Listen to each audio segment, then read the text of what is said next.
नमस्कार, थिंक 360 पर आपका स्वागत है। मैं हूं श्रीपाल सक्तावत और आज हमारे खास कार्यक्रम सिविल लाइंस में बात एक ऐसे ब्रॉडकास्टर से जिन्होंने देश के लगभग सभी खेल मैदानों से कमेंट्री की। दुनिया भर में जाकर के उन्होंने क्रिकेट, बैडमिंटन और टेनिस पर लोगों को, अपने दर्शकों को और श्रोताओं को खेल का आंखों देखा हाल सुनाया। जी हाँ, बात हो रही है जाने माने उद्घोषक, ब्रॉडकास्टर और क्रिकेट कमेंटेटर मुकुल गोस्वामी जी से। गोस्वामी जी, आपका बहुत बहुत स्वागत। धन्यवाद श्रीपाल, बहुत बहुत धन्यवाद कि मुझे इस योग्य समझा कि मैं बातचीत करूं। मैं तो हमेशा पर्दे के इस तरफ रहता हूं इंटरव्यू लेने वालों में, तो देने वाला अवसर मेरे पास बहुत कम होता है। इस लिहाज से हम सौभाग्यशाली हैं कि आपसे बात कर पा रहे हैं। 14 साल की उम्र में आपके पिता संन्यास ले लेते हैं और आपकी ज़िंदगी एक तरह से ठहर सी जाती है। किस तरह की शुरुआत थी? हम लोग श्रीपाल बहुत सही बात पूछी है। कभी ज़िंदगी में अपने बचपन को आदमी कुदरता नहीं है, पर बहुत बुरे दिन थे, इसमें कोई शक नहीं। संघर्ष के दिन जो होते हैं वो अच्छा लगता है उन्हें याद करके। हमारे प्लस पॉइंट क्या थी कि हमारा सारा लालन पालन जो वो गोरखपुर में हुआ था। मेरे फादर बचपन से वहीं चले गए थे। जब महात्मा गांधी जी की हत्या हुई थी तो वो थोड़ा आरएसएस प्रभावित थे, तो उन्हें गोरखपुर शिफ्ट कर दिया गया था। तो वहाँ श्री हनुमान प्रसाद पोद्दार जी कल्याण निकालते थे और फादर के मामा जी पहले एमए हिंदी थे, श्री चम्मन लाल गोस्वामी जी, जिन्होंने संस्कृत और इंग्लिश में कल्याण निकाली। तो हमारी जो बचपन की यादें हैं वो भक्ति भाव से भरी हुई थी। मतलब परिक्रमा हो रही है राधा बाबा की, तो उसमें आप ढोलक बजा रहे हैं, झांझ बजा रहे हैं, भजन गा रहे हैं। सो फादर सन्यासी हो गए, ये कोई नया नहीं था। सन्यासियों का पूरा समूह गीता प्रेस गोरखपुर में रहता है, तो वहाँ हम पले बड़े हुए। तो वातावरण धार्मिक था, लेकिन आर्थिक कमर जब टूटती है तो वो संघर्ष मेरी माँ ने बहुत किया।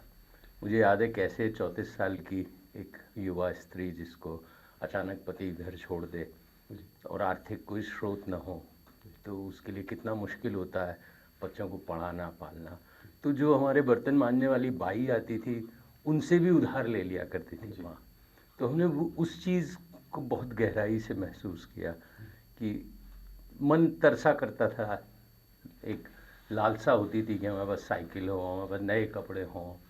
तो जीजा जी के पुरानी ड्रेसेस जो होती थी, तो जनता स्टोर में एक टेलर था, उससे दोस्ती हो गई थी। तो वो उन पैंट्स को उथला के ऑल्टर करके नया, ऐसे नॉर्मल दर्जी कोई करता नहीं था, पर उससे बहुत सिंपैथी होती थी कि भाई ये बच्चे हैं, पढ़ रहे हैं। साइकिल में एक मित्र था सुनील जैन, तो कॉलेज जा रहे हैं तो उसकी लेडीज साइकिल, उसके पीछे बैठे हुए हैं। सो अच्छी मेमोरीज थी इस लिहाज से कि आपने भरपूर संघर्ष देखा। मतलब कोई खाना खिला दे, ये आधार भी आपके जीवन यापन का बहुत बड़ा स्रोत बन सकता है, सपना बन सकता है। और संघर्ष के बाद सफलता मिलती तो उसका अपना आनंद होता है। सफल और असफल तो बहुत बात की बात है, लेकिन हाँ, मैंने बेरोजगारी का दर्द भी बहुत सहा। और मतलब 3-4 साल में कैजुअल अनाउंसर था आकाशवाणी जोधपुर में। ब्रदर मेरे आकाशवाणी में थे, तो उनके साथ हम लोग शिफ्ट हो जाते थे। तो वो जयपुर से जोधपुर गए तो हम भी जयपुर चले गए। तो वहाँ कैजुअल अनाउंसर रह गया, तो 25 रुपये रोज़ 6 ड्यूटियाँ मिलती थी। 1979 के आसपास की बात। हाँ, 79-80 की बात है। तो पढ़ाई भी कर रहे थे, साथ साथ एमकॉम कर रहे थे। तो सपने तो बहुत बड़े बड़े होते थे। जोधपुर बहुत ही संपन्न शहर था, शास्त्री नगर जहाँ हम रहते थे, तो गाड़ी घोड़े सब बड़े बड़े दोस्त। और आपकी आर्थिक स्थिति ऐसी कि इंटरव्यू देने के लिए भी आपके पैसे नहीं। मुझे याद है स्टाफ सिलेक्शन कमीशन का इंटरव्यू दिल्ली में था और मेरे पास रेल का न तो किराया था न कपड़े थे ढंग से। तो माँ ने मेरे 3 बहुत बड़े बड़े एक्सपोर्टर हैं, निर्मल भंडारी वहाँ जोधपुर के बहुत बड़े एक्सपोर्टर हैं, कैलाश मोदी मेरे दोस्त हैं, तो बहुत ही प्यार से उनको बुला रहे, भैया का इंटरव्यू है तो पैसे दो, ट्रेन का टिकट कराना है। तो किसी ने 25 रुपये ट्रेन का टिकट करा दिया, किसी ने कुछ कर दिया। So I went to Delhi first time ज़िंदगी में, एसएससी के इंटरव्यू में। तो मेरी पैंट का इधर का एक कोना फटा हुआ था। सो मुझे बड़ा अजीब लग रहा था कि यार ये फटा हुआ है और आप इंटरव्यू फेस करने जा रहे हैं और मेंबर देखेंगे तो शायद कुछ इसको अलग तरीके से ले। आज तो फटी पैंट फैशन है, so you don't feel anything wrong. तो उस समय मैंने हाथ से ऐसे कवर कर लिया। तो सलीका सिखाते हैं कि भाई आप ऐसे हाथ रख के इंटरव्यू दीजिए। तो अगर कोई आदमी ऐसे रखता है तो ऑकवर्ड लगता है। तो एक महिला मेंबर थी, वो बहुत ज़बरदस्त उससे एग्रेसिव हो रही थी। मुझे लग रहा था कि उन्हें बार बार वो मेरे हाथ को देख रही हैं, पर मैं उन्हें बता नहीं सकता था कि मेरी स्थिति क्या है। आपका पूरा कंसंट्रेशन इस पे था कि ये नजर नहीं आता बजाय। बहुत सही कहा। सो उसमें ऐसा बढ़िया हुआ कि उन्होंने मुझको एक मेरे ही रिज्यूम में कुछ लिखा हुआ था, जैसे अपन फ्लो में लिखते हैं। तो अंग्रेज़ी तो छठी जब एडमिशन होता है तब आपको ABCD पढ़ना सीखा था, तो अंग्रेज़ी में बहुत हाथ तंग था।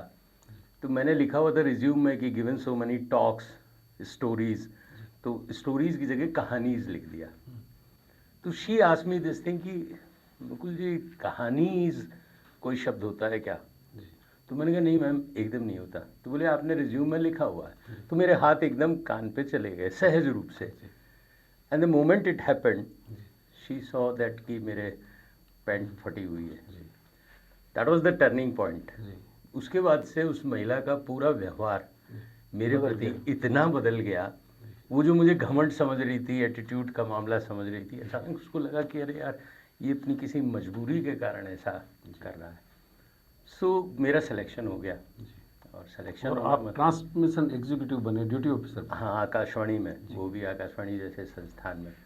पहली बार खुशी के आंसू क्या होते हैं, जैसे 14 साल में अगर पिता सन्यासी हो जाता है, संघर्ष ही संघर्ष देखते हुए 22 साल की उम्र में पहली दफ़े मुझे खुशी के आंसू, दुख के आंसू तो बहुत झेले होंगे, लेकिन खुशी के आंसू उस समय महसूस हुए जब मेरा वो पीला लिफाफा आया SSC का कि आप सेलेक्ट हो गए। तो मुझे लगा ज़िंदगी की एक बहुत बड़ी लड़ाई एक युवा की होती है कि भी रोज़गार मिल जाए, और वो भी अच्छे संस्थान जो आपको पसंद है, रेस्पेक्टेबल था। पसंद नापसंद की तो कोई चॉइस ही नहीं थी। फिर मेरा बैंक ऑफ बड़ौदा में हो गया, LIC में हो गया। वो एक साथ ही, भगवान जब सुख देता है तो एक साथ देता है, दुख देता है तो एक साथ देता है। सो वहाँ से आकाशवाणी से मेरा सफ़र शुरू हुआ, जहाँ पे एक आधार मिल गया। तो वो दुख भरे दिन बीते नहीं, चलते रहे, क्योंकि कोई बहुत लेविश तनख्वाह नहीं होती है, ना आपके पास मकान, ना आपके पास कोई घोड़ा गाड़ी। तो उस तनख्वाह में आपको माँ भी साथ थी, परिवार के भी दायित्व होते हैं। So it was good. और उसके बाद में आपने UPSC का एग्ज़ाम दिया। हाँ, वो बहुत लंबा गैप था, 8 साल का गैप था। 82 के बाद मैं ड्यूटी अफसर रहा, 86 तक ड्यूटी अफसर रहा, चित्रशाला, हवा महल, मतलब रेडियो में मैं एकदम, आपसे मुलाकात भी 1985 में हुई थी। सो काम में मैं डूब गया था, मुझे क्योंकि बड़ा रुचिकर लगता था ये। और जब विविध भारती से आपकी एक स्लिप आती थी कि मुकुल गोस्वामी का हवा महल, मुकुल गोस्वामी की चित्रशाला, तो आप फैसिनेटेड फील करते थे कि अच्छा, पूरे भारत में मेरा नाम, मेरी आवाज़ गूंजेगी। So that motivation inspired me कि मैं ब्रॉडकास्ट में सीखता रहूं आउट ऑफ, क्योंकि ड्यूटी अफसर की ड्यूटी ब्रॉडकास्ट नहीं है, उसकी ब्रॉडकास्ट की रिकॉर्डिंग, ब्रॉडकास्ट की रिपोर्टिंग ड्यूटी है। पर हम ब्रॉडकास्टर बन गए, 3-4 यंग लड़के थे, Ashok Vyas, Parasarathi Thapliyal. So we started broadcast. और वहाँ पहले उद्घोषक और ब्रॉडकास्टर की लड़ाई चलती थी। प्रसारण निष्पादक या कार्यक्रम अधिकारियों को प्रसारण का अधिकार नहीं था, आवाज़ देनी है तो उद्घोषक ही देंगे। फिर 1983 से ये एक्सपेरिमेंट शुरू हुए। सो मुझे काफ़ी मौका मिला।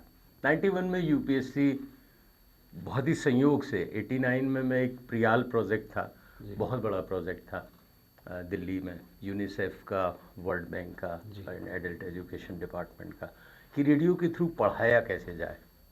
सो उसके लिए मैं वनकंदराओं में भटक रहा था, इंदौर, झाबुआ, धार, उधर बिहार आदिवासी इलाकों में, कि इनको रेडियो से पढ़ाया कैसे जाए।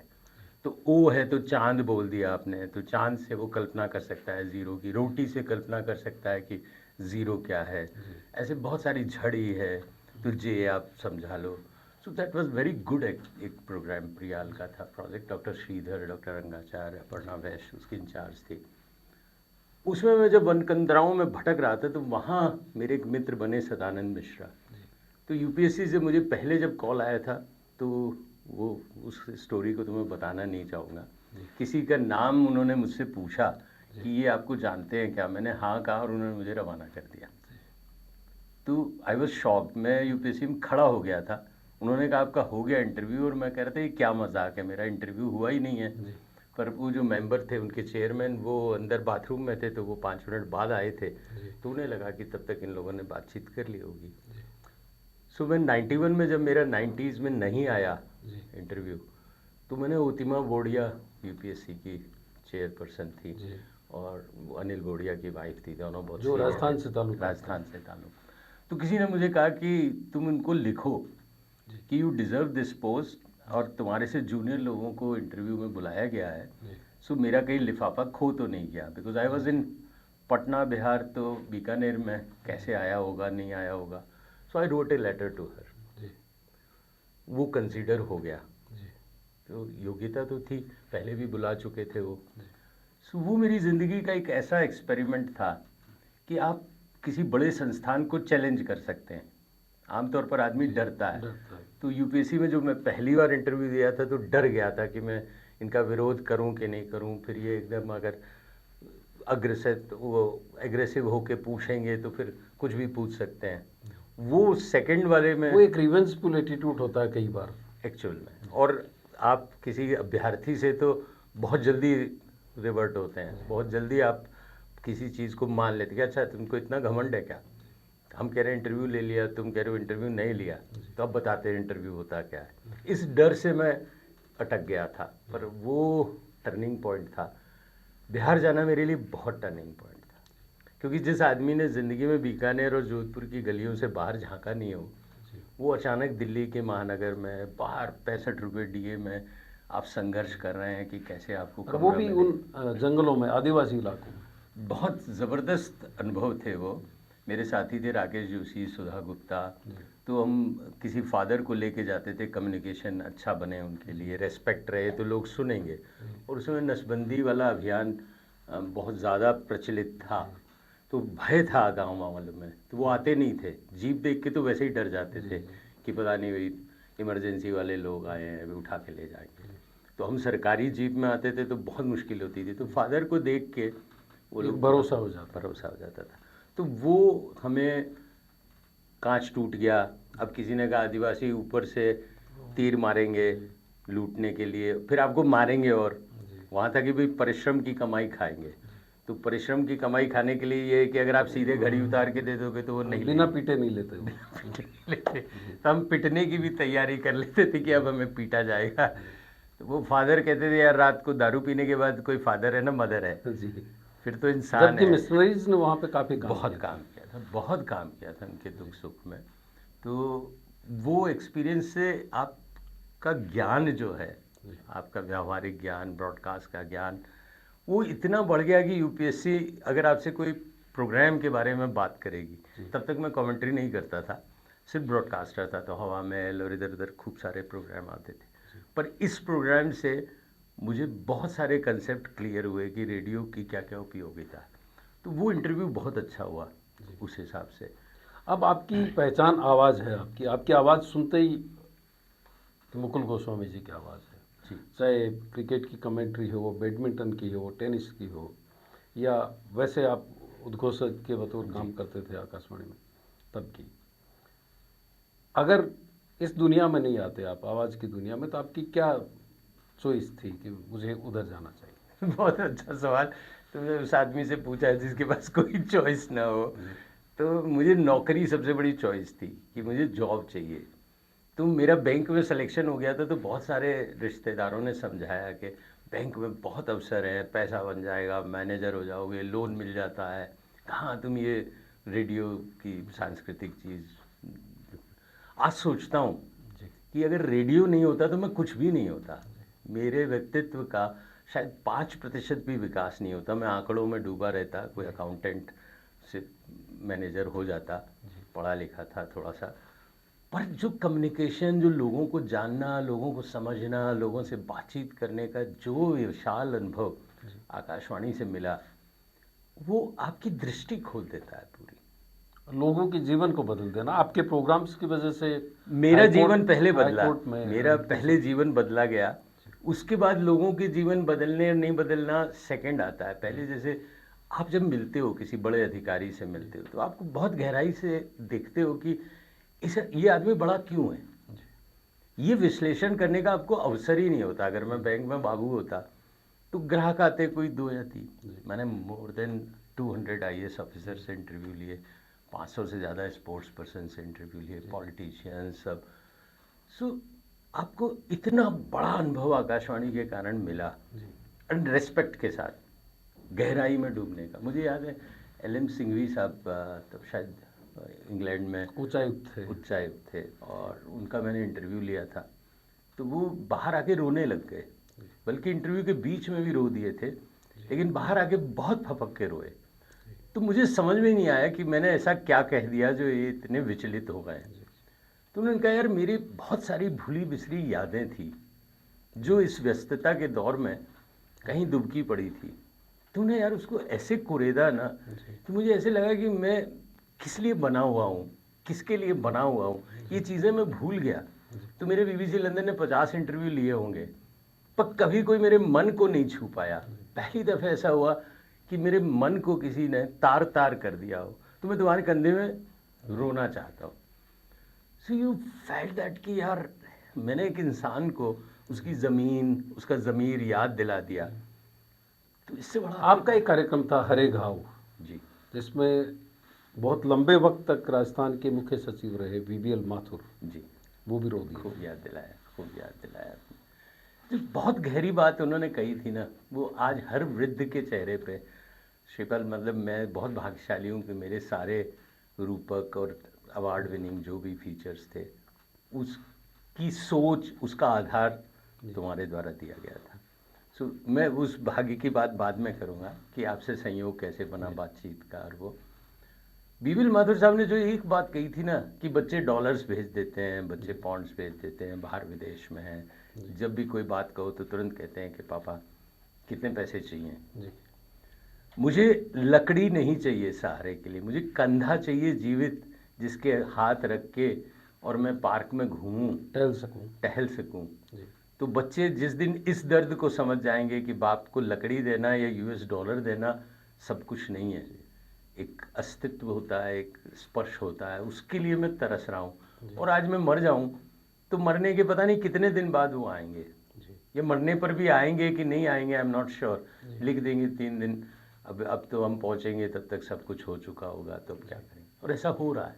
ये बात होगी 93-4 की, लेकिन आज देखो तो सबसे बड़ा शाश्वत सत्य इस वक्त हर वृद्ध आदमी के पीछे यही गुजर रहा है। और ये माना जा रहा है कि 2040 के आसपास भारत में नौजवानों की संख्या कम हो जाएगी और बुजुर्गों की संख्या बढ़ जाएगी। चीन उससे अभी गुजर रहा है और हमें उससे गुजरना है। युवा देख के बहुत खुशी होती है, लेकिन साथ साथ हम देखते हैं कि हम अभी संघर्ष कर रहे थे और अब 60 से ऊपर हो गए हैं। तो 70 होने के बाद आप भी एक सहारे की तलाश में हो जाते हो। सो वो फीचर बना के बहुत अच्छा लगा। मैं श्रोताओं को, दर्शकों को ये बताने में कोई शर्म नहीं महसूस करता कि मेरी ब्रॉडकास्टिंग सोच को खोलने वाला शख्स मेरे सामने बैठा है।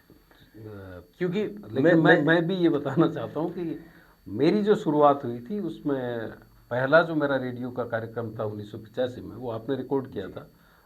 कहानी थी शहीद की बेटी, और उसमें जो आपने सवाल उसके बाद रिकॉर्डिंग के बाद किया, उसके बाद मुझे लगता है कि मुझे और ज़्यादा चीज़ों को समझने की ज़रूरत है। फिलहाल हम बीकानेर की तरफ चलते हैं जी। आप पैक्स बनते हैं, प्रोग्राम एग्जीक्यूटिव बनते हैं, कार्यक्रम निष्पादक बनते हैं आकाशवाणी की भाषा में, उसके बाद आप बीकानेर जाते हैं जी। तो वहाँ के अनुभव कैसे रहे? बीकानेर से मैं बन के यहाँ आया जयपुर जी। तो जयपुर में क्या था कि सारे धुरंधर और खापड़ लोग जो थे ना, वो प्रोग्राम अधिकारी थे। तो अच्छा, मैं बीकानेर में थे आप? बीकानेर में ट्रैक्स था। बीकानेर में मैं सेलेक्ट हुआ। ट्रैक्स का मतलब ट्रांसमिशन एग्जीक्यूटिव, ड्यूटी ऑफिसर जिसको कहते हैं। उसके बाद प्रोग्राम ऑफिसर होता है जो प्रोग्राम कंसीव करता है, तो UPSC के थ्रू ही उसका सिलेक्शन होता है, या प्रमोशन होता है तो 20-25 साल बाद होता है। सो आई वॉज वेरी लकी कि मैं 9 साल के अपने ट्रैक्स के करियर में जंप कर गया, UPSC के थ्रू सीधा आ गया। तो 20 साल का सफ़र मैंने 9 साल में तय कर लिया।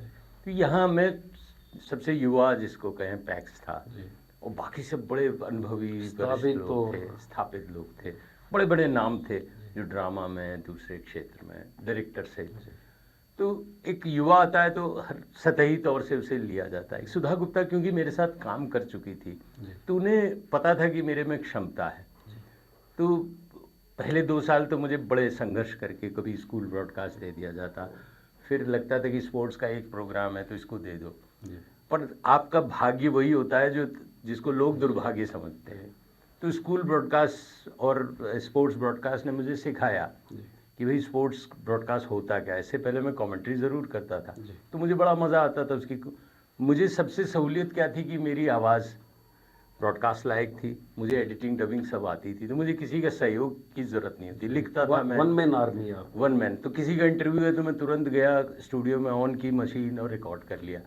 दूसरे लोग जो पैक्स थे वो पैक्स थे, अधिकारी थे, तो उन्हें एक सहायक चाहिए होता था जो टेप उठा के ले जाए, उन्हें एक सहायक चाहिए था जो आवाज़ दे। वो डिपेंडेंट थे और मैं टोटली वन मैन आर्मी था। तो मुझे बहुत मज़ा आया काम करने में। कोई भी काम था ऐसा मैं जोखिम का तो तुरंत उठा लेता। तो एक शख्स जो जोधपुर में मेरे साथ जुड़े हुए थे वो आए, उनका नाम श्रीपाल सक्तावत था। उन्होंने कुछ ऐसे इंटरव्यू सुनाए मुझे। एक थाने में किसी लड़के को मारा जा रहा था, उसकी चीत्कार ने मुझे हिला दिया। फिर मैंने उनसे पूछा कि क्या हम ये ब्रॉडकास्ट कर सकते हैं, किसी थानेदार का लाइव ब्रॉडकास्ट करेंगे? तो उन्होंने कहा भाई मेरे पास तो रिकॉर्डिंग है उपलब्ध। फिर किसी स्त्री का बेचा जाना, ये सब किताबों में पढ़ते थे। वो लाइव इंटरव्यू लेके आए किसी का रिकॉर्डेड की, ये देखिए सर ये लाली है, इसको बेच दिया था, नाता प्रथा क्या है। तो आकाशवाणी की एक परंपरा है बहुत सहज रूप से प्रसारण करना। मुझे लगा कि नहीं, मैं इसलिए श्रीपाल इस चीज़ को यहाँ श्रोताओं को बताना चाहता हूँ कि कई बार आपकी दृष्टि खोलने वाला एक शख्स होता है जो आपको सहूलियत के रूप में, मैं आपकी तारीफ या आपके सहयोग के लिए नहीं आपका आभार व्यक्त कर रहा, मेरी बुनियादी ज़मीन जो मेरी सोच को बदलने वाला आधार वो मिल गया कि रिकॉर्डिंग, अगर असंभव रिकॉर्डिंग आपके पास उपलब्ध हो तो आपके पास पूरी सहूलियत होती है कि उसका कैसे विस्तार किया जाए, क्या परिकल्पना किया जाए। सो मुझे उस आदमी में इतनी बढ़िया ये कैपेसिटी नज़र आई कि ये दुनिया में कोई भी जोखिम भरा काम होगा ये करके ले आएगा। तो फिर हमने उनसे बहुत डिस्कशन किए। 99 में मैं सन्नाटों की वेदना एक प्रोग्राम बनाया था। वो रेप विक्टिम्स पे था, जो पीड़िताएं थी उनके ऊपर।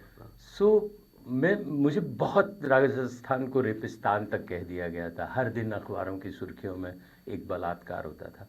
मुझे पता नहीं लगा कि द्रौपदी के साथ जब उसे निर्वस्त्र किया जा रहा था, वो जो चीख थी और सारे सभासद सब बड़े बड़े लोग मौन थे। आज भी वही स्थिति 2023 में भी वही है, 1999 में भी वही थी, पुरातन काल में भी वही थी कि औरत चीख रही है और जो सक्षम है, सशक्त है, जो उसकी मदद कर सकते हैं वो मौन है।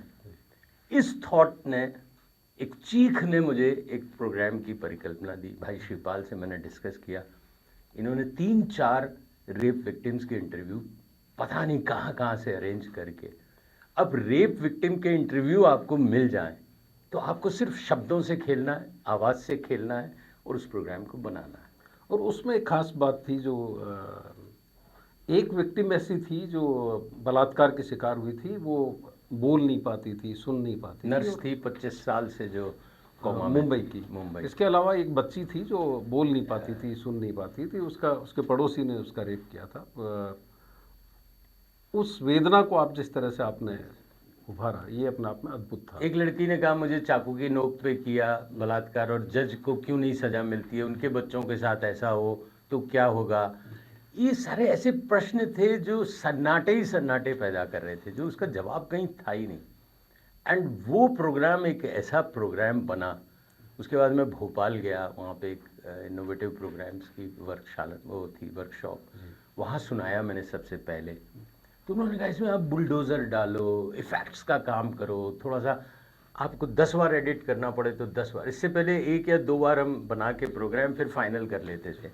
वहाँ पता चला कि 26 बार प्रोग्राम बनाया जा रहा है। अगर आपको रात को 2 बजे 1 घंटे की आवाज़ लेनी है तो आप 2 बजे जा रहे हैं और कुत्ता भौंका तो वो आवाज़ आपकी आई नहीं, तो वो फिर रात को दूसरे दिन जा रहे हैं और फिर घंटा उस किले में बजा रहे हैं टन, और फिर उसकी गुंजन रिकॉर्ड कर रहे हैं। बाल्टी में अगर आपको इफेक्ट लेना है कि मेरे सिर में पानी भर गया है तो उस सिर डुबो लेते थे और गुड़ गुड़ करके फिर उसमें वो डायलॉग होते थे कि अब मेरे सिर में पानी भर रहा है। सो मुझे लगा यार ये कितना बढ़िया काम कर रहे हैं लोग, मतलब कितना आगे का सोच रहे हैं, इफेक्ट्स में कितना ध्यान दे रहे हैं। मेरे प्रोग्राम में तो ऐसा होता नहीं है। उसके बाद जब भोपाल से मैं लौटा तब मैंने उस प्रोग्राम को उस हिसाब से रूपांतरित किया और मुझे बहुत कहते हुए फ़ख्र है कि पहला अंतर्राष्ट्रीय पुरस्कार सीधा आपको किसी चीज़ से मिले तो वो श्रीपाल शक्तावत का लिखा और मेरे द्वारा प्रस्तुत था। और हमारे बीच में एक बहुत अच्छा गठबंधन था कि प्रोग्राम बनने के बाद मैं श्रीपाल को सुनाऊंगा नहीं। वो तब तक नहीं सुनाया जाता था जब तक उसको अवार्ड नहीं मिलता। फिर कई बार इन्होंने कहा कि यार अवार्ड मिल गया, मुझे प्रोग्राम तो दो, कल कोई मुझसे प्रश्न पूछेगा 4 चीज मैंने लिख तो दिया लेकिन लिखने के बाद बना क्या है ये तो मुझे बताइए। तो वो एक बहुत अच्छी शुरुआत। कई अवार्ड वो थे, रेडियो फ्रांस का आपके पाव का पुना जी, उसके भी लेखक श्रीपाल थे। एशियन ब्रॉडकास्टिंग यूनियन का, एबीयू का, आकाशवाणी के 3 नेशनल पुरस्कार। अब मैं जानना ही चाहता हूँ कि आप खेल की दुनिया की तरफ कैसे गए। हालांकि जो बीकानेर का गोस्वामी चौक है उसके बारे में कहा जाता है कि वहाँ पर एक ही घर में कई तरह की प्रतिभाएं पलती हैं जी, लेकिन आपके मामले में अलग चीज़ थी। आप आवाज़ की दुनिया में आए, फिर आपने क्रिकेट के एक्सपर्ट के तौर पे, क्रिकेट कमेंटेटर के तौर पे पहचान बनाई। उसके बाद में आपने टेनिस की कमेंट्री शुरू की, टेनिस को समझा और उसके बाद आप बैडमिंटन की तरफ गए। श्रीपाल, मेरा खेल में बहुत इंटरेस्ट यूँ था कि गोरखपुर में मेरी बहन कमेंट्री सुना करती थी ट्रांजिस्टर लगा के, और वो स्कोर नोट करती थी। तो मुझे याद है सबसे पहला मैच गुंडम्पा विश्वनाथ करके आए थे तो वो पूरा स्कोर बोर्ड बनाती थी। तो मैंने कहा ये जी विश्वनाथ नाम का क्या आदमी आया है जो पहली बॉल में आउट हो गया 0 में। कानपुर का टेस्ट था, अभी तक स्मृति में वो कैद है। तो उसके बाद सेकेंड इनिंग में उसने सेंचुरी बनाई तो 37, 41, 45 जैसे जैसे वो चौका मारता जा रहा था मैं भी स्कोर लिख रहा था। क्रिकेट बहुत समझ थी नहीं, लेकिन कमेंट्री से ये पता था कि रन कैसे बनते हैं, चौका क्या होता है। तो प्रेरक बहन बनी कमेंट्री सुनने की। तो कमेंट्री से एक आपको अट्रैक्शन खेल के प्रति हो गया। फिर मैं जब बीकानेर गया तो वहाँ हमारा मोहल्ला खेल के लिए बदनाम था। मतलब सुबह 6 बजे से उठते ही सबसे पहला काम गोस्वामी चौक में होता था, वो खेलने का होता था। मतलब मुंह में आपने चाय पी है नहीं पी है, मॉर्निंग में आपका पहला काम कोई स्कूल जाना, किसी पढ़ाई वढ़ाई से कोई किसी को मतलब नहीं होता था। यही सोच होती थी कि भाई बड़े होके कहीं बाबू बन जाएंगे और खेलना है। तो गली मोहल्ले में मतलब दिन भर क्रिकेट, लंगड़ी टांग, कबड्डी, दुनिया के कोई खेल ऐसे नहीं है, खो खो, सब हम लोग खेलते रहते थे। सो खेल जीवन में उतर तो गया था। फिर मैं जब जयपुर था तब भी यहाँ कानोड़िया कॉलेज के पीछे हम लोग रहते थे तो सलीम दुरानी साहब महिलाओं को वहाँ कानोड़िया की लड़कियों को खिलाते थे क्रिकेट।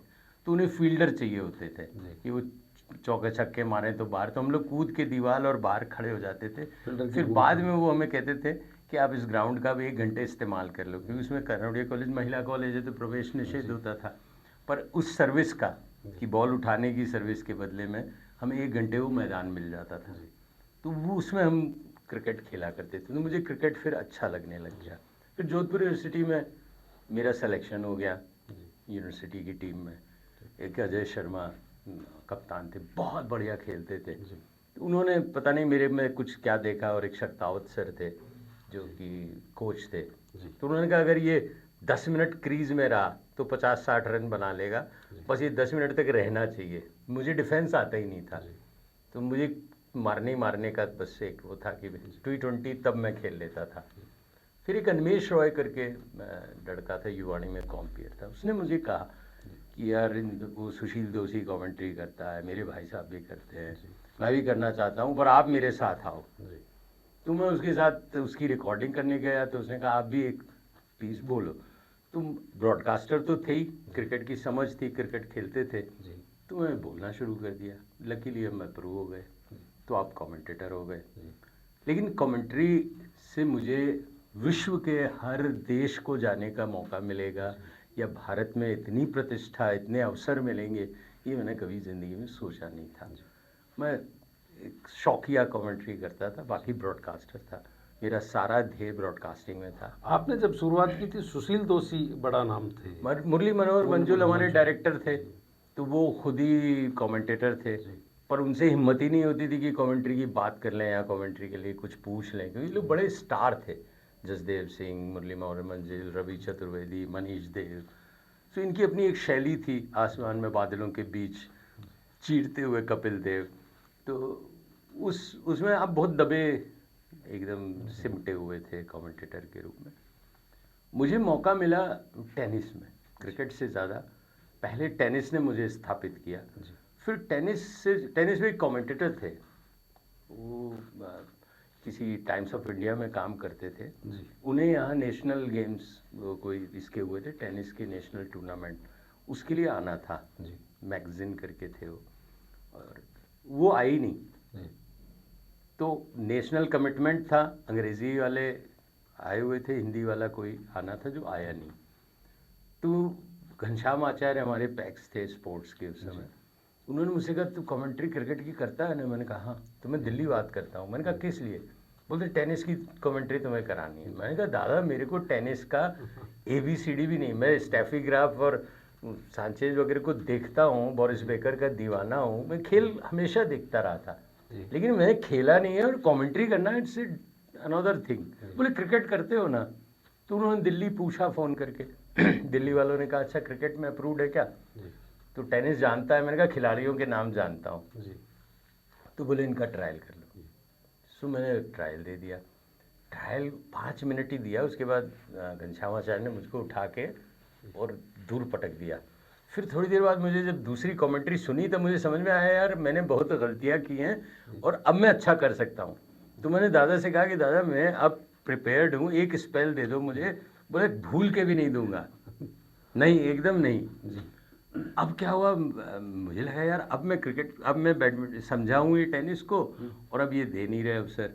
तो मैंने जो मेरी रिकॉर्डिंग थी ना वो भेज दी अप्रूवल के लिए। आकाशवाणी की एक परंपरा है कि वो कमेंट्रीज के लिए आपसे कमेंट्री मंगाते हैं, और फिर वो स्क्रीनिंग होती है। स्क्रीनिंग ब्लाइंड स्क्रीनिंग होती है, वहाँ स्टाफ का कोई प्रेफरेंस नहीं होता, बड़े बड़े एक्सपर्ट आते हैं, वो खिलाड़ी आते हैं, तो वो टेप बस चलती है, उसमें नाम भी नहीं लिखा होता। तो उसके थ्रू अगर आप अप्रूव हो गए तो आप पैनल में आ जाते हो। आई वाज सरप्राइज कि मैं जोनल पैनल में था। जोनल मीन्स आप राष्ट्रीय स्तर की सब प्रतियोगिताओं को कर सकते हो। तो फिर जयपुर में जब डेविस कप मैच हुआ तो वही घनश्याम जी ने मुझे मजबूरी से बोला कि भाई तू तो अप्रूव्ड हो गया जोनल में, तो अब कर ले। तब तक मैं समझ गया था कि खेल होता क्या है, खेल का वो क्या है। फिर मुझे बहुत आनंद आया उसको करने में। क्या होता है कि मैं और स्कंद गुप्त, एक बहुत प्रसिद्ध कमेंटेटर जो अपने उषा मुदगल के पिताजी भारत के, जिन्होंने वर्ल्ड कप और सारे किए, वो भी टेनिस में अप्रूव्ड थे। तो हम कलकत्ता में सेमीफाइनल कर रहे थे डेविस कप का। तो अंग्रेज़ी वालों को ना बहुत सहूलियत हर जगह होती थी, जैसे अंग्रेज़ी पत्रकार कह लीजिए, तो अंग्रेज़ी कमेंटेटर भी अपने आप को वो मानते थे कि जो टर्म्स और उन लोगों ने डेवलप कर रखी है वही स्थापित है। हिंदी राष्ट्रभाषा है लेकिन वो सम्मान हिंदी में बहुत मुश्किलें भी थी। तो उन्होंने मुझसे पूछा कि यार डाउन द लाइन ये तो एक शब्द में बोल देते हैं, अपन क्या करें डाउन द लाइन को? अगर अपन डाउन द लाइन बोलते हैं तो वो नकल कहलाती है। हाई किकिंग सर्विस यानी उछाल लेती हुई। तो हमने शब्दों को गढ़ा। तो मैंने कहा डाउन द लाइन मतलब सीधा मारा है ना शॉट, तो समानांतर खेला, तो वो शब्द अच्छा लगा। उछाल लेती हुई सर्विस, हाई किकिंग को हमने कहा उछाल लेती हुई सर्विस, कोण बनाती हुई सर्विस, एस जो मारते हैं, हमने कहा चूना लगाती हुई निकल गई। तो ये शब्द क्रिकेट कमेंट्री में पॉपुलर थे नहीं। तो जब आए ना तो लोगों को बड़ा रुचिकर लगा कि चूना लगाती हुई सर्विस और अंकों का चूना लगा गई, विपक्षी वाले के, और इनको मिल गए 15 अंक। तो वो एक्सपेरिमेंट करने में ना मुहावरों का इस्तेमाल होता है। मुहावरों का इस्तेमाल हुआ, और मुहावरों का इस्तेमाल तो मैं और प्रभात गोस्वामी बहुत करते थे कि आसमान में ऊंचे ऊंचे दाईं तरफ देखिए पहाड़ हैं और ऐसा ही स्कोर खड़ा कर दिया है भारत की टीम ने, देखना है श्रीलंका इस पहाड़ को पार कर पाता है नहीं। सो सिर्फ visualization, commentary is what, just visualization of the scene. आप देख रहे हो और दर्शक या श्रोता उस दृश्य को यूं का यूं देख पाए, उनके जहन में आ जाए, उनके जहन में, उनकी कल्पना में आ जाए। तो उसके लिए आपको उसको यूं का यूं कॉपी करके, और अच्छे शब्दों से अगर आप कॉपी करोगे तो एक गांव का आदमी, एक ठेले में बैठा कमेंट्री सुनने वाले लोग कौन थे? चाय की दुकान, पान की दुकान, ठेले में बैठा हुआ आदमी, घर में बैठे हुए औरत, या घर में ऑफिस में सो उनको विजुलाइज करने में कहीं भी एक एक दृश्य समझ में आ जाता था कि भाई क्या है। तो टेनिस ने मुझे एक जीवन दिया, कमेंट्री की समझ विकसित की। फिर जब क्रिकेट में मौका मिला तो आप एक एक्सपीरियंस प्लेयर हो जाते हो, तो फिर क्रिकेट में हमने वही चीज़ों का इस्तेमाल करना, उसी तरह के शब्दों को गढ़ते हुए आगे बढ़े। वहाँ टर्मिनोलॉजी तय की कि भाई यहाँ पे अगर बाउंसर मार रहा है तो कमर की ऊंचाई पे, जैसे सुशील दोषी बोलते थे, तो हम लोगों ने उसको ऐसे संशोधित कर करके अपने शब्द, अपनी भाषा, अपने मुहावरे, अपनी शैली विकसित कर दी। तो अन्वेषक कह सकते हैं आप। टेनिस की कमेंट्री में हम लोगों ने बहुत सारी चीज़ें नई खोजी। और बैडमिंटन से? बैडमिंटन मेरा दूसरा प्यार था। क्रिकेट के बाद मुझे बैडमिंटन, मैं बीकानेर से खेलता था, वहाँ रेलवे क्लब में खेलने जाए। तो बैडमिंटन में ज़्यादा दिक्कत नहीं हुई आपको? हाँ, बैडमिंटन बहुत फास्ट गेम है, लेकिन बैडमिंटन इतना फास्ट है। टेनिस में आपको बहुत अवसर मिलता है, क्रिकेट में आपको बहुत अवसर मिलता है। बॉलिंग करने के बीच में रनअप पे जाएगा, then lot of things you understand. लेकिन बैडमिंटन में पता ही नहीं चलता, रैली चल रही है तो आपने जैसे रैली को बयान करना शुरू किया तब तक तो शटल वापस आ गई है। सो आपको बहुत फास्ट होना पड़ता है, और फास्ट नहीं हो तो फिर उस रैली की रिदम को पकड़ते हुए जो लास्ट शॉट जैसे विनिंग पॉइंट मिला है उसको डिफाइन करना। तो खेल को जब आप कमेंट्री करते हैं तो आप एक नई चीज़ सीखते हो कि यार अच्छा, इसमें ये शैली अपनानी है, टेनिस में ये करना है, क्रिकेट में सोते हुए भी कमेंट्री कर सकते हो। देयर इज चांस की लिबर्टी है आपके पास। लेकिन वो रिदम कैसे बनता होगा? बॉल क्रिकेट में जा रही है, आपका ब्रेन उसके अकॉर्डिंग चल रहा है, उसको विजुअलाइज करता हुआ। और बहुत बहुत बढ़िया प्रश्न पूछा आपने। मुझको एक विलास जोशी के फादर थे, विपिन जोशी, क्रिकेटर रहे हुए, शरद जोशी, विपिन जोशी, एक ख़ानदानी क्रिकेटर सब रहे हुए हैं। उन्होंने, जब मैं पहला एक 86 में मैच कर रहा था रेलवे क्लब में, तो उन्होंने एक मेरे को नोट कागज़ पे लिख के दिया था। तो मुझे कुछ पता भी नहीं था कि कैसे कमेंट्री होती है, ट्रायल पे थे। तो उन्होंने लिखा था फॉलो बॉल ओनली।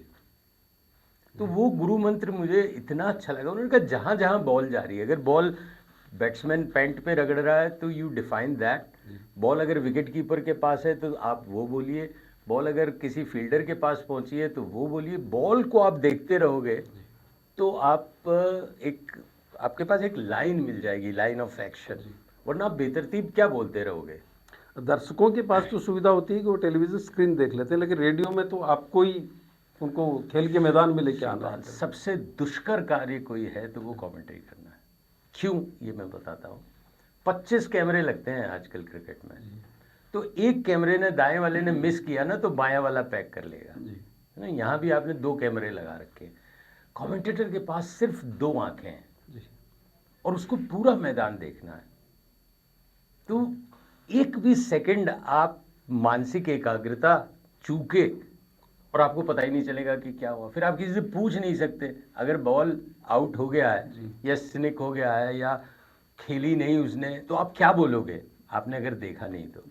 सो इतना ज़बरदस्त कंसंट्रेशन आपको चाहिए कमेंट्री करते वक्त। मतलब आप जैसे कहते हैं ना, तपस्या कर रहे हो, तो आप एकदम, अच्छा क्या होता है, रिएक्शंस आते हैं। जैसे आपने कोई चीज़ बोली और गलत बोल दी, मान लो फील्ड प्लेसिंग गलत बोल दी या शॉट को आप नहीं डिफाइन कर पाए, तो साथी कमेंटेटर्स ने तुरंत हंसने लगेंगे।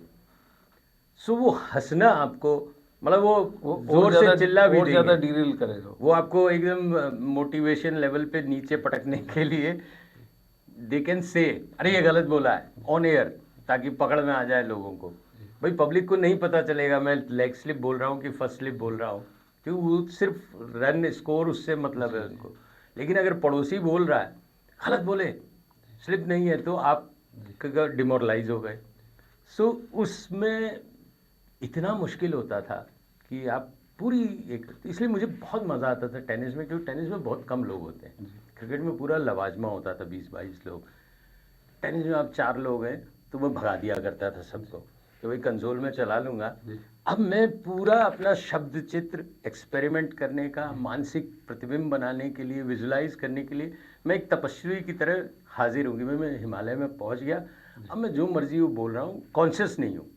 ऐसा अवसर आपको अमूमन मिलता नहीं है, लेकिन इससे क्या होता है कि आप पूरा एक दृश्य बांध सकते हो। सो उस दृश्य को बनाना एक आम आदमी के लिए बहुत कठिन काम है, और वो भी तेज़ खेल हो रहा हो या धीमे खेल हो रहा हो।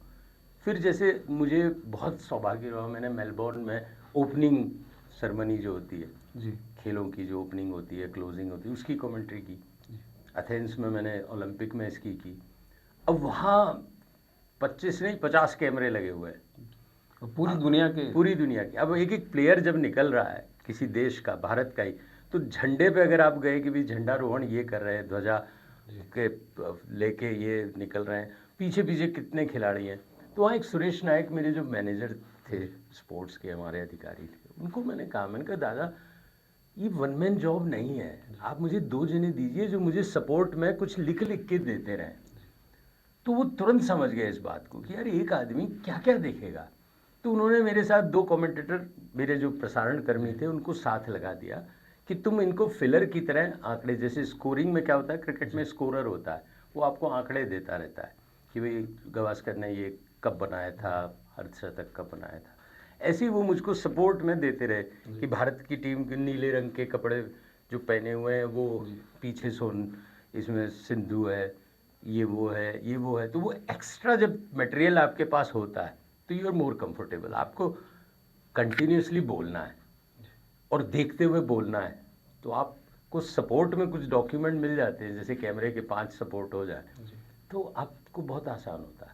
अच्छा, एक सवाल है कि आप कमेंटेटर की बतौर जो आपने सीखा, उसने आपकी प्रोग्रामिंग को ठीक किया, या जो प्रोग्रामिंग करते हुए आप कमेंटेटर बने तो उसने उसको सपोर्ट? बहुत बहुत बहुत गहरा सवाल पूछा है।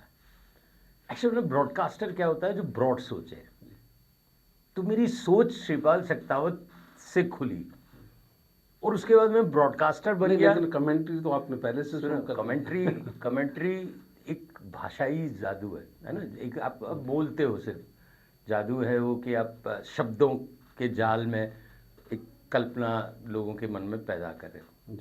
ब्रॉडकास्टर अगर बातचीत करके उस कल्पना को आपके सामने ले आए कि मैं श्रीपाल सक्तावत, मेरे साथ हैं, 6 रेरे कद के हैं, लंबे चौड़े हैं, ये मोटे पतले हैं, खूबसूरत चेहरा है, जुल्फें लहरा रही हैं। सो ये एक नई शैली थी। आमतौर पे बहुत औपचारिक इंटरव्यूज़ होते थे। हमारे साथ इस समय युवा IAS अधिकारी मौजूद हैं, आइए उनसे बात करते हैं। सर, आपने पढ़ाई कहाँ से शुरू की?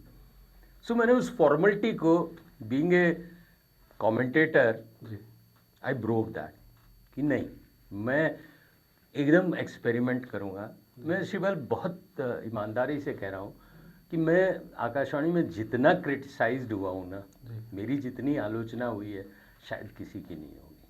वो कहते भी है कि जो फलदार पौधा होता है उस पर सबसे ज़्यादा मैं उसको उस हिसाब से नहीं देखता। आउट ऑफ बॉक्स आप जब कभी सोचोगे ना, तो आपको भीड़ से लड़ाई लड़नी है। सो ब्रॉडकास्ट की एक परंपरा थी, ब्रॉडकास्ट के एक एथिक्स थे। ब्रॉडकास्ट की कोई बाइबल नहीं है, कोई गीता नहीं है, लेकिन एक बनाए हुए मापदंड थे कि ऐसे ही इंटरव्यू होना चाहिए, ऐसे ही आपको बातचीत करनी चाहिए। आउट ऑफ बॉक्स किसी ने सोचने की हिम्मत नहीं की। सोचते तो होंगे, मेरे जैसे बहुत होंगे जो सोचते हैं। तो मैंने वो हिम्मत कर ली, और भगवान की कृपा से जब आपको कोई अवार्ड मिल जाता है तो एक स्टैंपिंग हो जाती है, तो आप कह सकते हो कि साहब मैं कहूँगा जो करूँगा। और बड़े अधिकारी भी फिर उसको गंभीरता से लेते हैं। मुझे याद है 2002 में नेशनल गेम्स थे हैदराबाद में। स्पोर्ट्स ब्रॉडकास्ट में पहली दफ़े मुझे बुलाया गया था। कमेंट्री में मैं खूब गया था, लेकिन स्पोर्ट्स कवरेज की जो टीम बनती है उससे पहले भूसान और उसान जाती थी, तो मैं उसमें कहीं पार्ट नहीं था। मेरे दोस्त सदानंद मिश्रा जी ने नाम मेरा दिया होगा कि ये स्पोर्ट्स मैगजीन करता है तो इनको बुलाया जाए। तो मैं वहाँ गया तो उन्होंने, नायक साहब ने मुझसे कहा कि गोस्वामी, तुम फीचर वीचर के अवार्ड ले चुके हो, तो कर्टेन रेजर तुम बनाओगे। अब कर्टेन रेजर क्या होता है, आपको पूरे टूर्नामेंट की, जैसे नेशनल गेम्स है तो उसमें क्या होने वाला है, कौन उसकी चुनौती दे रहा है, क्या पूरा का पूरा खाका उसका। इसका एक बहुत पैटर्न है, मतलब ब्रॉडकास्ट का एक पैटर्न है, सिंपल कि ये हो रहा है, ये मुख्य अतिथि होंगे, ये कर्टन होंगे, ये खिलाड़ी होंगे, मैंने कहा मैं ये काम नहीं करने वाला, मैं कुछ अलग करूँगा। तो मैंने उसमें अटल बिहारी वाजपेयी प्रधानमंत्री थे, तो पहला संदेश उनका आ गया। तो मैंने वहाँ होटल में पता लगाया कि भाई चीफ मिनिस्टर कौन है, तो नायडू साहब थे। तो मैंने उनके सीएमओ में फ़ोन कर दिया। ब्रॉडकास्टर होने का फ़ायदा वहाँ मिल जाता है जब आप जानते एक्सेस हो जाता है। तो मैंने सीएमओ में फ़ोन किया, तो वहाँ मैंने पूछा कि कौन है ऑफिसर, तो उन्होंने बताया कोई श्रीवास्तव हैं। तो मैं उनको नंबर में बात करना चाहता हूँ, तो उन्होंने कहा 3 बजे बात करना। तो मैंने कहा मैं किसी ब्रॉडकास्ट के लिए कर रहा हूँ, एंड आई वांट कि प्राइम मिनिस्टर से पहले चीफ मिनिस्टर का ब्रॉडकास्ट जाना चाहिए, नेशनल मैगजीन जाएगी पूरे देश में। तो उसने बात कर ली। तो बोले क्या चाहते हो? मैंने कहा नायडू साहब का इंटरव्यू। तो उनको लगा कि मैं दिल्ली में बैठा हूँ, कर्टन रेजर बना रहा हूँ। तो उन्होंने कहा 3 बजे आपको मैं इंटरव्यू दिला दूंगा नायडू साहब से। 3 बजे मैंने फ़ोन किया, 9 बजे ब्रॉडकास्ट था जी। तो चॉपर की आवाज़ आ रही। तो उन्होंने कहा अब तो हम रवाना हुए दिल्ली से, तो अब तो सॉरी। मैंने कहा मुझे तो मोबाइल पे ही इंटरव्यू रिकॉर्ड करना है, मुझे पर्सनल नहीं करना। बोले आप कहाँ से बोल रहे हो? तो मैंने कहा मैं हैदराबाद में हूँ, नेशनल गेम्स कवर कर रहा हूँ और मैं चाहता हूँ ऐसे ऐसे। तो आप सोचिए ब्रॉडकास्ट को कितना महत्व दूसरे लोग देते हैं। मैं अपने देश की, अपने राज्य की बात नहीं कर रहा। वहाँ उन्होंने चॉपर में सीएम साहब को मैसेज दिया, सीएम साहब उतरे, कोने में कम से कम 100 फुट 150 फुट दूर एयरपोर्ट में कहीं गए होंगे। Then he gave the message. And आपको जान के आश्चर्य होगा कि नायडू साहब का पहला शब्द क्या था, कहाँ ठहरे हुए हो? तो मैंने कहा सर अशोका होटल में हमारे व्यवस्था की हुई है आकाशवाणी की तरफ से। तो बोले आपको डिस्काउंट मिला कि नहीं होटल में? ये चंद्रबाबू नायडू। मैंने कहा मैं मुख्यमंत्री से बात कर रहा हूँ, किसी राज्य के इतने बड़े आयोजन करने वाले से, and he is concerned about my concession और अदर थिंग्स। तो मैंने कहा बाबू मैं मैसेज चाह रहा हूँ रिकॉर्ड करना, प्रधानमंत्री से पहले आपका जाएगा। बोले वो ठीक है, तुम हमारे हैदराबाद में हो ना, आंध्रा में गेस्ट हो, तो ये पहले बताओ। मैंने कहा I am very comfortable, 3 star 4 star hotel है, आकाशवाणी सब पे कर रही है, आई डोंट नो, मैनेजमेंट उसका अलग है, तो आप तो मैसेज दीजिए। वो मैसेज रिकॉर्ड हुआ, मैं एडिटिंग के लिए अंदर घुसा, एक IAS अफसर होटल में मौजूद था। मुकुल गोस्वामी कौन है बताया गया। तो बोले साहब मैं होटल में कंफर्म करने आया हूँ कि आपको इन्होंने 50% डिस्काउंट दिया है कि नहीं। We have pact with all the hotels कि दे विल प्रोवाइड यू 50। मैं श्रीपाल धन्य हो गया, मुझे लगा कि क्या विज़न इसको कहते हैं। मैं इसी का एक अलग उदाहरण दूंगा। गुजरात के राज्यपाल की डेथ हो गई जी, ये मुख्यमंत्री थे। मैंने अपने CMO में फ़ोन किया कि साहब एक कंडोलेंस मैसेज हम लोग प्रोग्राम बना रहे हैं, तो उसका रिकॉर्ड करने दीजिए। तो उन्होंने कहा ठीक है मैं बात करके बताता हूँ। प्रेस अटैची जो भी होता है, मैं नाम नहीं लेना चाहूँगा, ना मुख्यमंत्री का ना उस अटैची का। 13वें दिन उन्होंने फ़ोन किया मुझे कि वो आप एक मैसेज लेना चाह रहे थे ना। मैंने कहा साहब 12वां भी हो गया और अब 13वां हो गया, बहुत बहुत धन्यवाद आपकी कार्यप्रणाली। शोक सभा खत्म हो चुकी है। और वहाँ मुझे आप देखिए कि तुरंत इंटरव्यू मिला, और उसमें उसका प्रसंग इसलिए छिड़ा कि उसमें मैंने बहुत सारे एक्सपेरिमेंट किए। नायडू के बारे में एक बड़ी चर्चित चीज़ है साइबर सिटी जो उन्होंने बनाई वहाँ पर जी। उसमें बताते हैं कि वो एक होटल में दिल्ली में रुके हुए थे, कोई इन्वेस्टर थे वो आए हुए थे भारत सरकार से बात करने के लिए जी। लिफ्ट में उनकी मुलाकात होती है, लिफ्ट में एक दूसरे से बात करते हैं, वो प्रयोजन समझते हैं।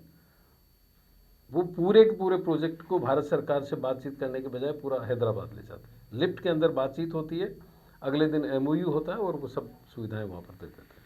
कमाल की सोच। मतलब मैंने इतना अच्छा मुख्यमंत्री 12 दिन या 13 दिन रहा होगा उसमें, कहाँ आपको अवसर मिलता है। 1000 ऑफ स्टोरीज वर देयर, जिसमें बहुत बड़ी एडवर्टाइजिंग एजेंसी है, उसको कहा कि आपको होर्डिंग लगाने हैं नेशनल गेम्स के। बोले साहब हम तो नहीं लगाएंगे, पैसे लेंगे, वो करेंगे। बोले अच्छा तुम हमारे राज्य से पूरे साल में कितना पैसा लूटते हो? तो बोला क्या मतलब? अरे भाई पता लगाओ इनको DPR से कितना विज्ञापन जाता है, जो भी उनका। तो पता चला साहब 150-200 करोड़ रुपए तो महीने का बिल है। जी बोले 1800 करोड़ रुपए मेरे राज्य से कमा रहे हो और एक प्रेस्टिजियस इवेंट है, उसमें 15 दिन अपनी होल्डिंग नहीं दे सकते, बंद कर दो इनका सारा बिजनेस। और बदले में आपको पता है 200 होल्डिंग की जगह 400 होल्डिंग लगे। सेम थिंग, मैं फिर नाम नहीं लूँगा, हमारे सीईओ थे, अब आप ढूंढ लोगे 2002 में कौन सीईओ था, वो दिल्ली में थे। तो उनसे कहा गया कि भाई आकाशवाणी और दूरदर्शन में इसका प्रसारण होना है। तो उन्होंने कहा साहब हम तो पैसे लेते हैं। तो बोले पैसे लेते हैं? बोले हमारे नियम है, आजकल हम कोई भी ब्रॉडकास्ट करते हैं तो पैसे लेते हैं। उन्होंने कहा अच्छा पैसे लेने हैं भाई, ये अपने ही कैडर का आदमी है ना, दिल्ली में आया हुआ है, सेक्रेटरी सीईओ बन गया, प्रधानमंत्री को फोन लाओ, इसको वापस बुलाओ और फिशरीज में लगा दो। उस आदमी ने, आप शिवपाल, मतलब कैसे दुनिया में, तो देख के मुझे ये अनुभव जब हुए दंग रह गया कि उसने 24 घंटे ब्रॉडकास्ट किया और 24 घंटे टेलीकास्ट किया। दूरदर्शन की 250 लोगों की टीम बिना पैसे लिए फिशरीज के जाने के डर से कवर कर रही थी। ये जो गट्स होते हैं ना, स्कूल के बच्चों को, सारी स्कूलों को टाई अप कर रखा था, कौन सी स्कूल किस वक्त मैदान में होगी। अब छोटे छोटे बच्चे आपके खेल देख रहे हैं, ग्लैमर देख रहे हैं, अवार्ड्स दे रहे हैं, तो आप कितना बढ़िया तैयार कर रहे हो। उससे बड़ी बात एक माहौल बनता है। उससे बढ़िया बात, तुम कहोगे वक्त खा गया, फुटेज बहुत खाता तो उसमें उन्होंने कहा कि आपकी सीट के नीचे एक फूड पैकेट और एक पूरा उसके मोमेंटो और सारी चीज़ें हर आदमी को, दर्शक को मिलेंगे। अमिताभ बच्चन और ऐश्वर्या राय एंकरिंग कर रहे हैं, आप यूं निकालोगे तो इतनी सारी चीज़ें, और रामा राव नायडू साहब से फूड के सारे अरेंजमेंट की, टीवी को तुमको जो दिया तुमको ये करना, और सब कर रहे हैं, सारे लोग उसमें लगे हुए। एक बड़े उत्सव में बदल दिया। एक और बढ़िया एग्जाम्पल हुआ, प्रेस कॉन्फ्रेंस हो रही, इन्होंने क्या किया कि 6 महीने पहले जितने भी नेशनल विनर्स थे ना, सबको बुला लिया। क्या नागरिकता, मतलब यहाँ रहो, बसो, और आपको गोल्ड मेडल जीतोगे तो 6 लाख रुपए देंगे।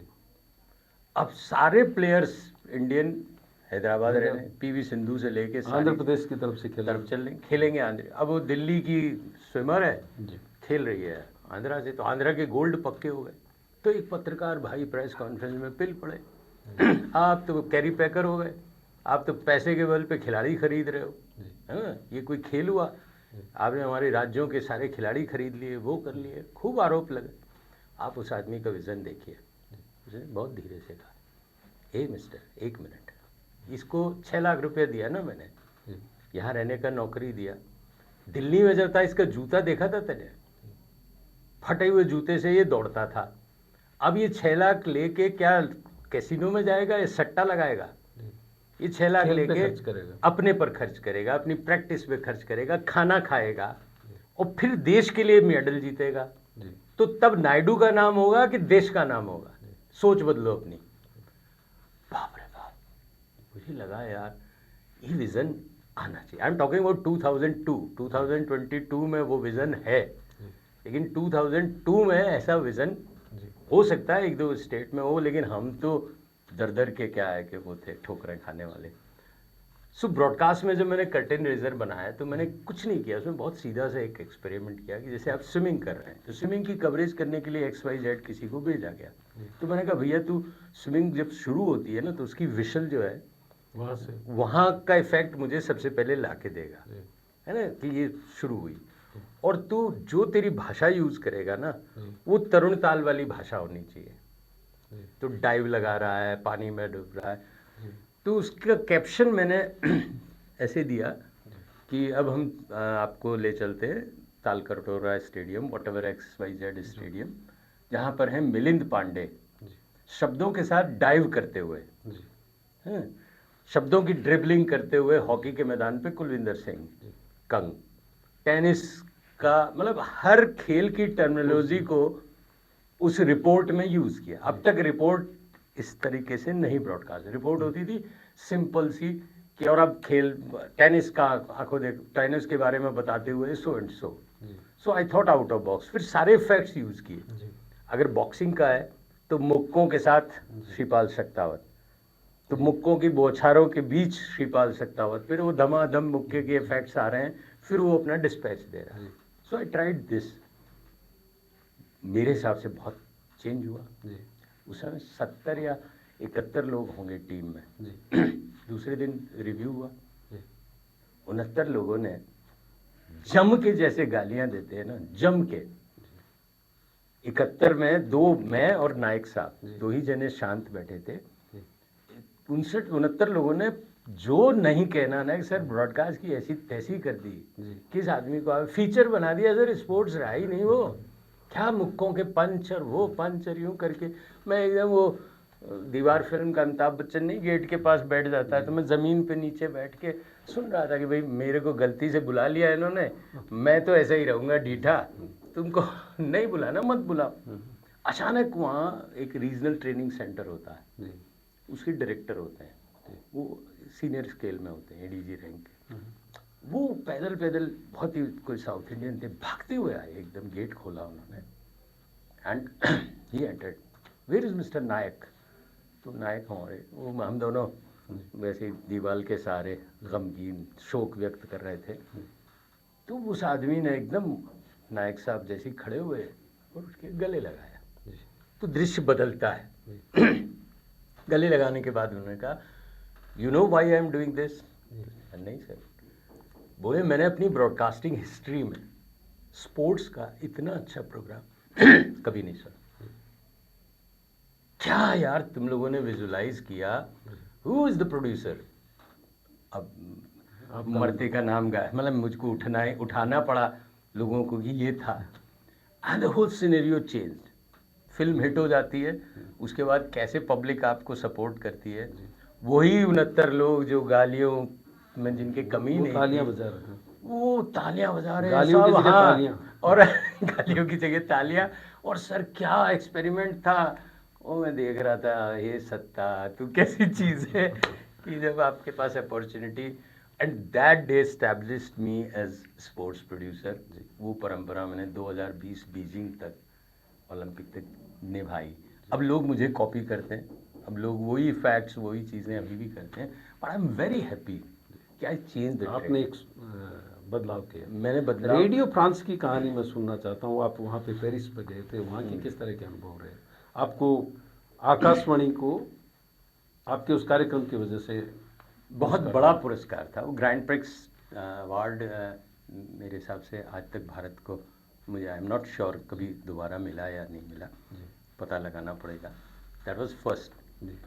सन्नाटों की वेदना के बाद ना मेरी थोड़ी सी ट्यूनिंग हो गई डायरेक्टर्स से।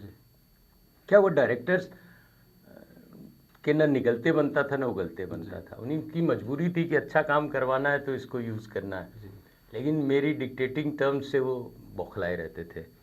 तो लेकिन आकाशवाणी केंद्र की पेठ बनती थी। पहला पुरस्कार 1991 में, वो 2001 में जो आकाशवाणी को मिला है, आज तक की हिस्ट्री में आकाशवाणी को कभी प्रथम पुरस्कार ही नहीं मिला था। You will wonder.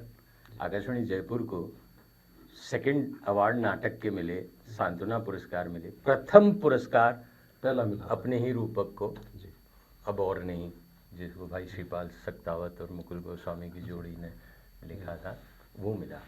सो उन्होंने बोला कि ऐसे एक इंटरनेशनल कोई इवेंट है जिसमें 40-45 देशों के पार्टिसिपेशन होते हैं, तो पता चला 126 देश भाग ले रहे हैं।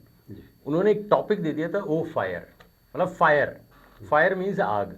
अब हर देश को आग पे प्रोग्राम बनाने थे।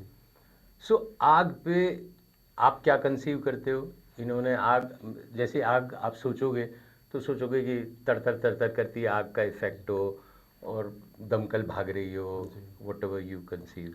कोई आग को कहीं कंसीव करता है, कोई ऐसे डिफरेंट कंट्रीज ने अपने अपने हिसाब से कंसीव किया हो। आपका प्रोग्राम था ओ फायर प्योरीफायर्स। मैंने श्रीपाल सक्तावत के कुछ इंटरव्यू ला ली और वो सब को बटोर के और उनको देखा सिर्फ, तो मुझे लगा कि यार ये आग अंदर की आग है। हमारे यहाँ हिंदुस्तान में संस्कृति हमारी ऐसी है, आग बहुत पवित्र मानी जाती है। आग साक्षी बनती है हर अच्छे कर्म की। आप शादी कर रहे हैं तो विवाह अग्नि की साक्षी में अग्नि के फिर- साक्षी बनते हैं। मृत्यु है तो आपके शरीर को जलाने में आग काम करती है। आग हमारे साथ साथ जुड़ी हुई है। तो मुझे लगा कि भीतर की जो आग है, वासना की है, काम की है, लालच की है, ये भी एक आग है जिससे वशीभूत होकर आदमी क्या नहीं करता, अपनी पत्नी को मार देता है, किसी नर्स के साथ रेप कर रहा है, उसका गला कुत्ते बाद कि बांधने वाली बेल्ट से बांध दिया, वो 25 साल से कोमा में पड़ी हुई है। सो मुझे लगा कि इस आग को कौन प्योरीफाई करेगा। तो हे अग्निदेव, मेरे इस भीतर की आग को जला के और पवित्र करो, ये एक मेरे थॉट बस आया था। भगवान की दया से वो इंटरव्यूज इतने अच्छे थे, तो भानुमति का कुनबा जोड़ दिया मैंने धमाधम, इधर से उधर उधर करके। नंदलाल शर्मा जैसी आवाज़ मिल गई जो नरेशन करी थी, उन्हें थोड़ा सा समझाया तो वो एकदम, और मैंने मतलब 5 दिन में बना के भेज दिया था। आई वॉज नॉट श्योर कि इसमें कुछ होगा। संयोग से क्या हुआ, लखनऊ में उसी समय एक अवार्ड सेरेमनी थी, इसी अबोरनई की। तो अनिल बैजल वहाँ पे वो थे, जो सीईओ थे प्रसार CEO भारती थे, अभी भी दिल्ली सरकार के जो गवर्नर थे, वो उस समय वहाँ CEO थे। तो लखनऊ में प्राइम मिनिस्टर वो अवार्ड देने के लिए आ रहे थे, तो उन्होंने ऐसे ही मुझसे चर्चा की। तो जो नेशनल अवार्ड मिलते हैं तो 10,000 रुपये आपको कैश मिलता था, और उससे पहले हमें सन्नाटों की वेदना एक अवार्ड मिला हुआ था जी। तो वो इंटरनेशनल अवार्ड था, और लेने उसके राजीव रतन शाह चले गए थे, प्रोड्यूसर को पता ही नहीं था। You will wonder, Aparna ji ने एक दिन मुझको फ़ोन करके कहा, मुकुल अपने प्रोग्राम को अवार्ड मिला है। तो मैंने कहा कैसे? बोले एक ब्रॉडकास्टिंग किसी यूनिट ने हमें फ़ोन किया है कि इसकी रॉयल्टी पोजीशन क्या है, हम इसे ब्रॉडकास्ट करना चाहते हैं, आपको अवार्ड मिला है। तब हमें पता चला कि हमारे CEO ने हमें ये भी जहमत नहीं समझी कि इनको बता दूं कि भाई आपके स्टेशन को award, and he went there to receive. So I was little bit depressed कि ये क्या यार, ये क्या सिस्टम है।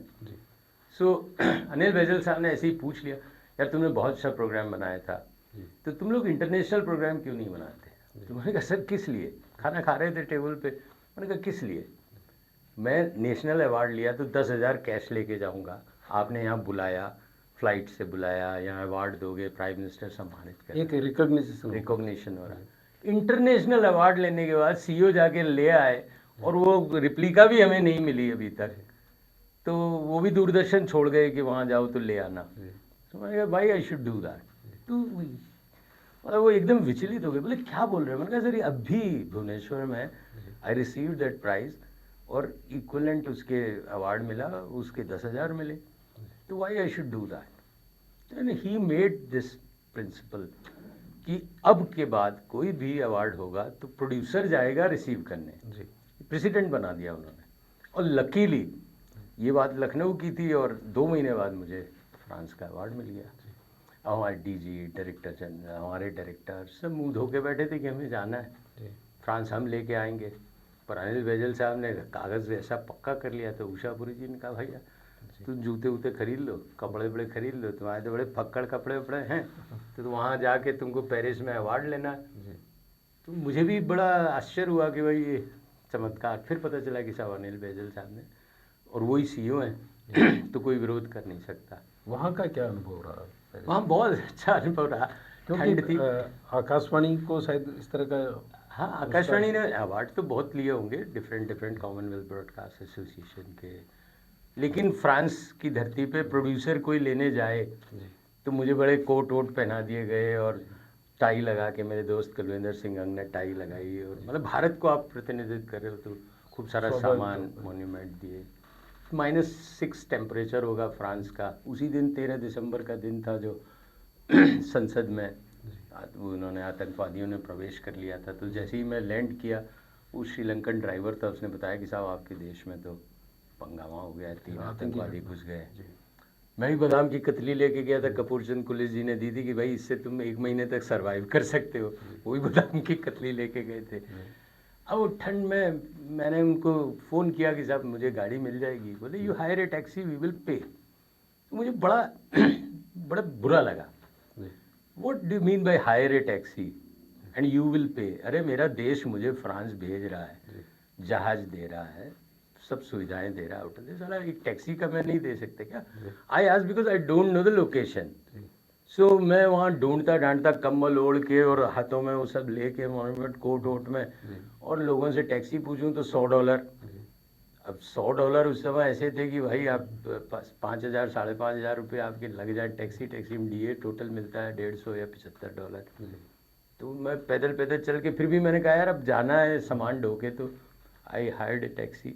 वो मैंने नहीं ली, एक बहुत खूबसूरत सी महिला जा रही थी, कैप वैप पहने, एकदम फैशन के मॉडल से नहीं होते, उसको मैंने बड़ी दयनीय स्थिति से अपनी लोकेशन दिखाई। मैंने कहा मैम मुझे यहाँ जाना है, तो कैन यू हेल्प मी? तो उसने कहा हायर ए टैक्सी। मैंने कहा no taxi one is coming, जिसको भी रोकूं मना कर देता है, इतनी शॉर्ट डिस्टेंस से नहीं जाएंगे। तो she hired taxi on my behalf, and फिर वो बोली एकदम कि आप यहाँ खड़े रहिए, एक मर्सिडीज ब्लू कलर की आएगी, तब ये उबेर नहीं थे, तो आप उसमें बैठ जाइएगा। अब मैं जैसे ही उसको खोला, बोलता no some lady has hired that. मैंने कहा I am that lady, let me come, और बैठ के वहाँ पहुँच गया। अब वहाँ सारे लोग ऐसे एक कॉन्फ्रेंस में बैठे थे, आई इंट्रोड्यूस माई सेल्फ, सब बड़े क्लैप वैप किया आपको। फिर एकदम इनफॉर्मल उन्होंने कहा कि भाई अब आपको खाना खाना है, लंच में चलते हैं। तो सबने अपने कोट वोट उतार के और शॉर्ट्स में और बंडियों में सब खाना खाने चले गए। अचानक उनके CEO ने बोला कि प्राइज सेरेमनी यहीं करेंगे। तो आई कुड नॉट, अपने को लगता है कि स्टेज होगा, स्टेज में 2 जने बैठेंगे और आपको बुलाया जाएगा। वहाँ तो सब अब क्या खाना है यही हमारे लिए बड़ी समस्या थी। नॉनवेज आप जानते नहीं हो, खाते नहीं हो, प्याज लहसुन भी, तो टमाटर और शकरकंद और गाजर जो दिखी वही ले के प्लेट में खा रहा था। फिर उन्होंने अनाउंस कर दिया, तो फर्स्ट प्राइज़ शायद पोलैंड वालों को मिला था, सेकंड प्राइज़ जर्मनी वालों को मिला था, ब्रॉन्ज अपना था।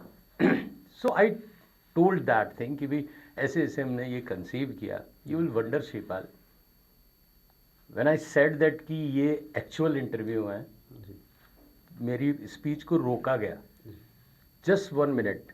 फिर उनकी जो जूरी थी, वहाँ जूरी भी साथ रहती है, तो जूरी बोले क्या बोल रहे हो आप?